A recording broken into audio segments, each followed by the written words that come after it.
baik semuanya, selamat malam Bapak Ibu. Jumpa lagi bersama Malam. saya, Diana, produk spesialis dari Forever Health Indonesia. Senang sekali rasanya malam hari ini ketemu lagi dan jumpa lagi ke Bapak Ibu semua di sini. Ada Pak Hendra, halo Pak. Ada Bu Melani, Halo. ada Pak Ferdi yang masih di jalan, yang masih di mobil ya Pak. Ya, kemudian ada dari Pekanbaru juga ya Bapak Ibu semua ya. Oke, baik. Nah, Bapak Ibu, malam hari ini tema kita adalah Cocoa Flavano untuk hipertensi. Nah, pasti sudah banyak yang tahu nih kaitannya apa kok makan minum cocoa bisa tensinya bisa terkontrol ya. Nah, kalau begitu nanti Dokter Winda akan menjelaskan materinya. Bapak Ibu bisa menuliskan pertanyaannya di kolom chat dan pertanyaan akan kami tutup 15 menit sebelum acara berakhir.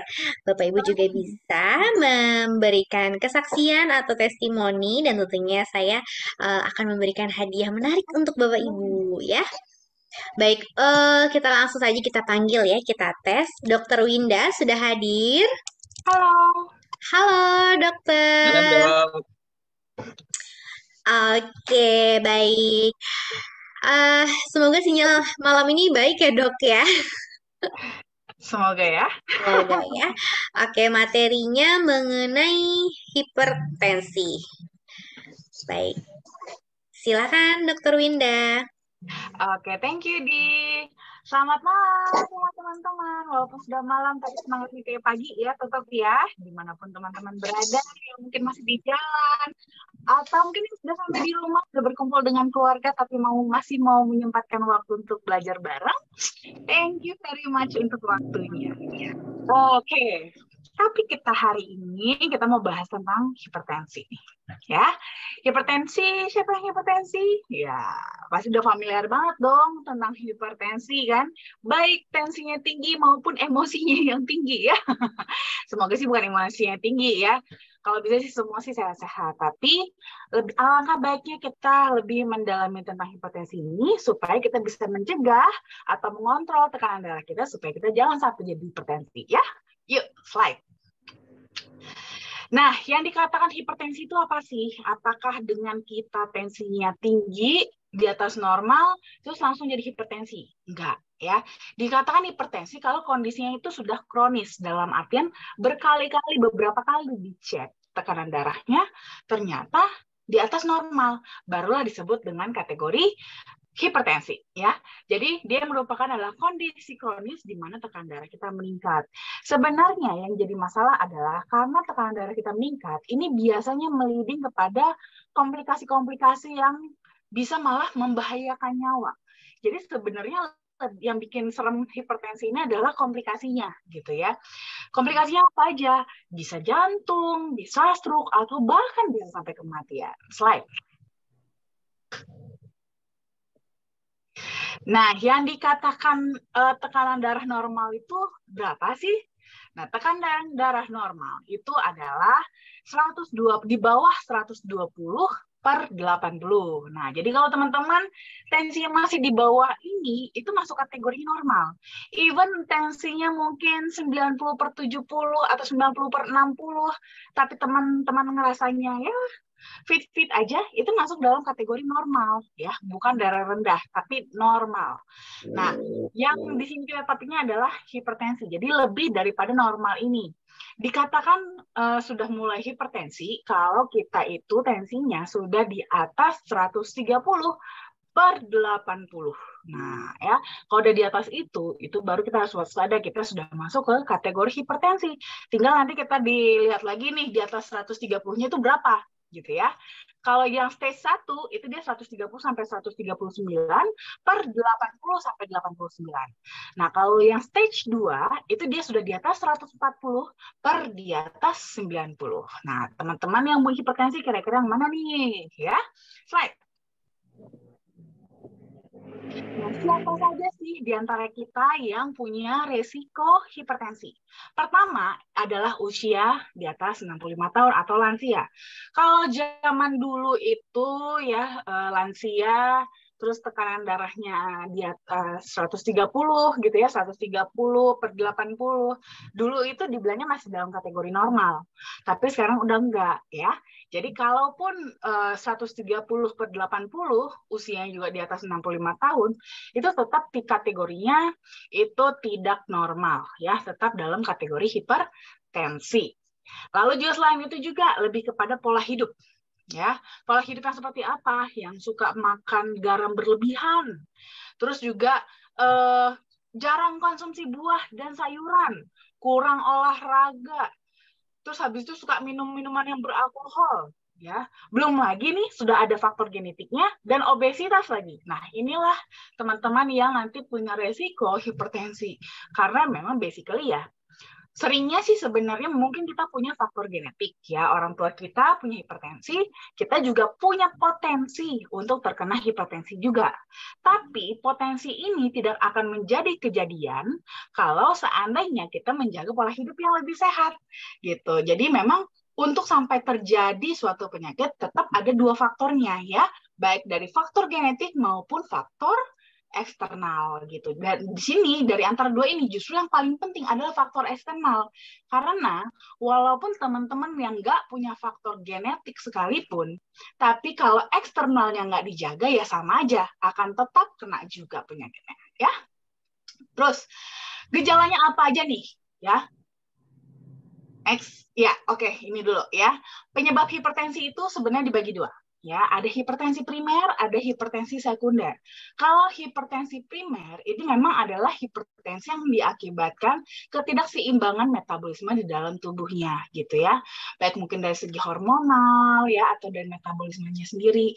Jadi hipertensinya itu bukan disebabkan karena masalah pada organ lain. Jadi memang faktor pada si pembuluh darahnya sendiri. Ada juga penyebabnya adalah hipertensi sekunder, di mana terjadi hipertensi akibat dari masalah di organ lain. Seperti biasanya ini yang paling sering, contoh kondisi-kondisi tertentu ya, seperti ginjal, yang punya masalah ginjal biasanya ini disertai akibat penyakit ginjalnya, jadi hipertensi juga. Atau bisa juga nih pada kondisi khusus seperti hamil, ya. Pada ibu hamil, itu juga bisa beresiko akibatnya adalah terjadi hipertensi. Nah, itu masuk kategorinya hipertensi sekunder. Slide.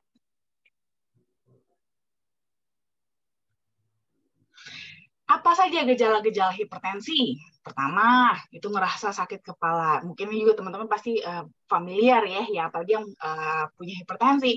Itu biasanya tuh merasa sakit kepala. Kepalanya itu bisa rasanya seperti nyut-nyutan, seperti tension headache gitu ya, atau kayak kepala itu kayak ditekan, keras, atau juga bisa rasanya seperti melayang. Dan biasanya ini nyerinya itu agak ditengkuk gitu ya, ditengkuk di leher gitu.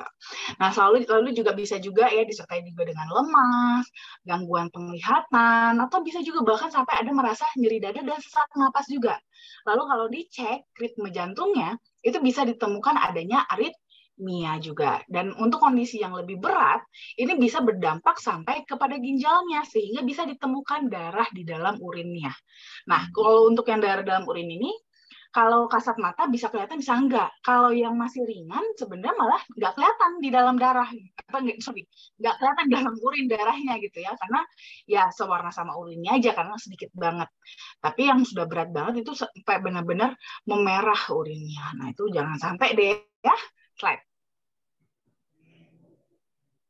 Nah, mencegah tentunya lebih baik daripada mengobati. Gimana caranya? Ya, intinya adalah kita cegah supaya tekanan darah kita nggak tinggi. Mulai dari pola makan kita, ya, pola hidup kita rubah. Mulai lebih mengkonsumsi makanan yang lebih sehat. Kalau makan garam boleh konsumsi, boleh kok masak atau makan itu pakai garam boleh, tapi jangan berlebihan, ya. Mecin itu juga dikurangin. Ya, terus habis itu juga selain itu juga kita usahakan juga lah selain makannya diatur, mulailah berolahraga ya, olahraga secara teratur, nggak harus yang berat, yang penting rutin supaya ini untuk menstabilkan antara yang masuk dengan yang keluar. Terus juga selain itu juga kan nanti dengan kita menjaga makan, kita berolahraga, berat badan kita juga bisa lebih ideal juga, sehingga meminimalisir juga resiko kita untuk terjadinya tekanan darah yang tinggi. Dan tentunya yang baik-baik ini juga jangan dirusak dengan radikal bebas, yaitu caranya dengan kita berhenti merokok kalau bisa ya. Kalau susah berhenti merokok, ya udah kurangin dulu deh, seenggaknya gitu ya, bertahap sampai nanti akhirnya bisa berhenti. Dan juga menghindari minuman yang beralkohol. Dan tentunya ini memang nggak gampang, kadang-kadang kita juga bolong-bolong. Ya sudah, kalau kayak gitu untuk yang bolong-bolongnya kita bisa bayar atau semakin menyempurnakan usaha kita untuk mencegah hipertensi ini dengan mengkonsumsi antioksidan yang tinggi. Slide. Nah, ini produk kesayangan kita, ya. Memperkenalkan Flavanol Original, Sweet, dan juga DTM with Arginine, yang merupakan kandungan dari preserved flavanol dari biji kakao, yang masih mengandung 80% ya, cocoa flavanol alaminya. Slide. Kalau kita ngomongin flavanol itu dia dari polifenol, ya. Polifenol itu dia punya subkategori ada 6 ya, subkategori ada 6, salah satunya adalah flavonoid, dan flavonoid ini salah satunya di bawahnya lagi adalah flavanol. Dan flavanol ini akhirnya masuk dalam kategori antioksidan, dan di mana dari hasil penelitian kandungan flavanol yang tinggi pada kokoa terutama itu sudah terbukti secara klinis punya manfaat yang bagus untuk fungsi kardiovaskular kita. Jadi kalau kita konsumsi dalam jangka pendek itu kita akan mendapatkan manfaatnya, yaitu pelebaran pada dinding pembuluh darah kita. Jadi kita punya pembuluh darah itu jadi lebih elastis gitu, sehingga aliran darah kita bisa lebih lancar. Tapi kalau kita rutin konsumsi, kita juga akan mendapat manfaatnya sebagai antioksidan. Tapi tentunya untuk mendapatkan kandungan flavanol yang tinggi juga nggak gampang. Harus menggunakan metode ekstraksi yang tepat agar flavanolnya tidak rusak pada saat proses ekstraksinya. Slide. Selain ada flavanol, ada juga L-arginine. L-arginine ini dia adalah sebuah asam amino esensial yang dibutuhkan oleh tubuh kita untuk memproduksi protein yang nantinya akan digunakan untuk regenerasi sel. Biasanya kita mendapatkan sumber ini dari makanan kita sehari-hari ya, bisa dari daging-dagingan, daging merah, daging putih, atau juga bisa dari produk olahan susu ataupun kacang-kacangan. Slide. Nah, yang unik dari arginan ini adalah kalau diperlukan, dia itu bisa berubah struktur menjadi nitric oxide. Apa itu nitric oxide? Nitric oxide itu adalah suatu zat yang dihasilkan oleh sel endotelium pada pembuluh darah kita untuk nanti perannya dalam membuat otot-otot pembuluh darah menjadi elastis. Nah, namun sayangnya sering sekali bagi kita yang punya pembuluh darah yang udah rusak, ya, sehingga sisa endotelium kita ini jadi kurang mampu dalam memproduksi nitric oxide yang cukup, sehingga kita punya pembuluh darah jadi kurang elastis. Siapa-siapa aja nih yang pembuluh darahnya rusak? Ya rata-rata kita semua, ya kan? Tapi mungkin ada beberapa yang khusus lebih rusak pembuluh darahnya dibandingkan yang pada umumnya, seperti kasus-kasus yang diabetes, terus mungkin yang punya hipertensi, ya, hiperkolesterol, atau sudah punya plak-plak pada pembuluh darah. Ini kecenderungan memang pembuluh darahnya itu sudah lebih rusak, sel endoteliumnya sudah lebih rusak, sehingga produksi nitric oxide jadi lebih berkurang. Nah, pada kondisi ini, arginine bisa dimanfaatkan untuk berubah menjadi nitric oxide supaya bisa bekerja dalam mengelastisitaskan pembuluh darah, supaya aliran darah bisa terjaga tetap lancar. Nah, selain itu juga arginine juga punya peran dalam merangsang pelepasan hormon, seperti hormon pertumbuhan untuk anak-anak, hormon insulin buat yang diabetes, ataupun senyawa lain di dalam tubuh. Slide.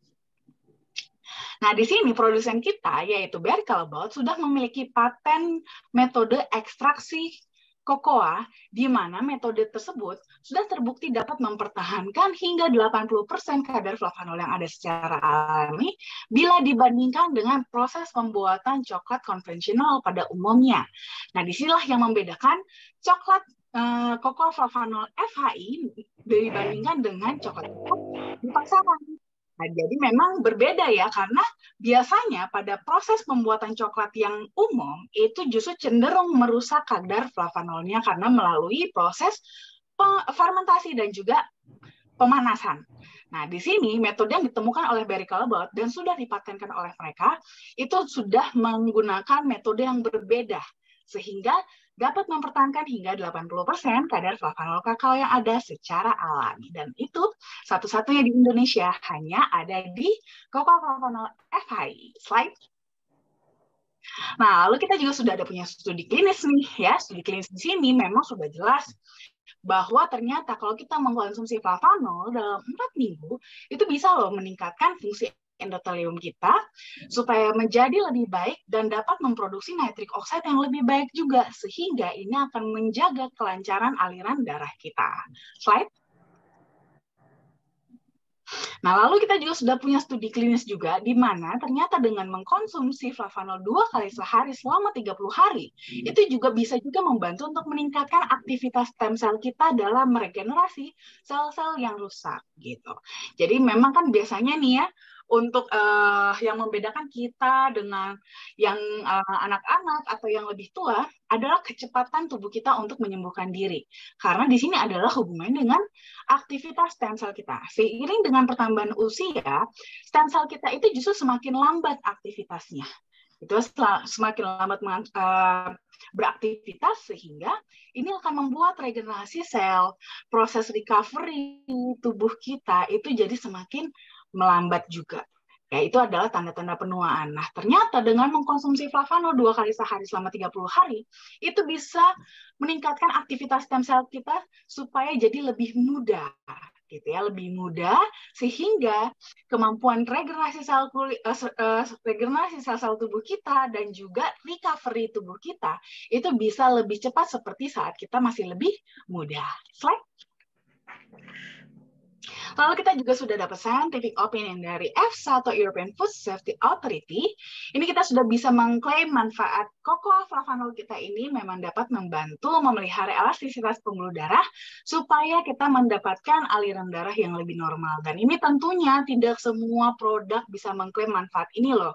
Jadi karena memang cocoa flavanol ini sudah diakui oleh EFSA, makanya boleh kita klaim. Slide. Nah, jadi untuk konsumsinya buat teman-teman, pada dasarnya sih bisa mengkonsumsi untuk yang original maupun sweet, itu cukup 3-5 gram sehari, itu sudah bisa buat maintenance gitu ya.